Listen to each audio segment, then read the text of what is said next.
আল্লাহ রাব্বুল আলামিন বলেন, আফাতুমিনুনা বিবা'দিল কিতাবি ওয়া তাকফুরুনা বিবা'দ।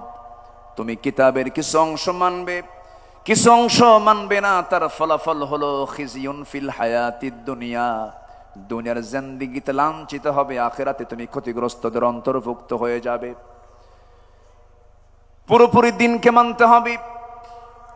আংশিক মানার নাম দিন নয়, আংশিক মানার নাম মুমিন নয়, পুরোপুরি মানতে হবে।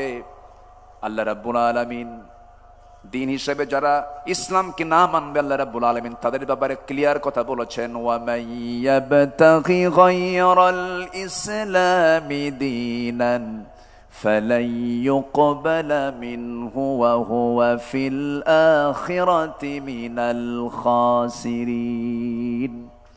দিন হিসাবে, জীবন বিধান হিসাবে ইসলামকে বাদ দিয়ে যারা অন্য কোন তন্ত্র মন্ত্র ইজমকে গ্রহণ করবে, আল্লাহ রাব্বুল আলামিন বলছেন তার কোনো কিছু আমি আল্লাহ রাব্বুল আলামিন কখনো কবুল করব না। নাউজুবিল্লাহ। অতএব দিনকে মানতে হবে পরিপূর্ণরূপে। আল্লাহ রাব্বুল আলামিন এবার বলছেন, আমরা মূল আয়াতের দিকে চলে যাই।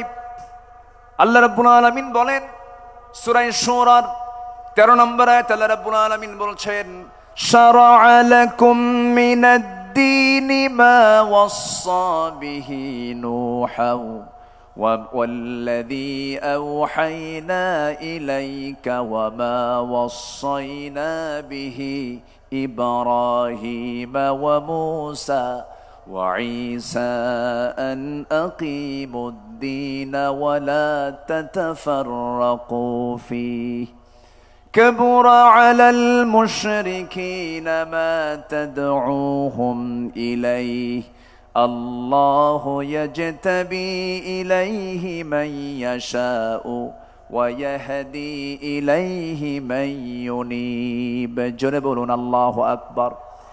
তিনি তোমাদের জন্য সেই দিন নির্ধারণ করেছেন যার নির্দেশ দিয়েছেন নূহ আলাইহিস সালাতু ওয়াস সালামকে, এবং যা আমি তোমার প্রতি ওহী করেছি, যার নির্দেশ দিয়েছিলাম ইব্রাহিম, মূসা এবং ঈসাকে। এই মর্মে তোমরা দিন প্রতিষ্ঠিত করো এবং দিন প্রতিষ্ঠার সংগ্রাম করতে গিয়ে কোনো মত পার্থক্য সৃষ্টি করো না। তোমরা যাকে আহ্বান জানাচ্ছ তা মুশরিকদের জন্য ভারী মনে হয়। আল্লাহ যাকে চান তাকে মনোনীত করেন, আর যাকে ইচ্ছা তাকে তার দিকে পথ প্রদর্শন করেন। জোরে বলি সুবহানাল্লাহ। ক্ষমতা কার? হেদায়েতের চাবিকাঠি কার হাতে? হেদায়েতের চাবি কার হাতে? আল্লাহর হাতে।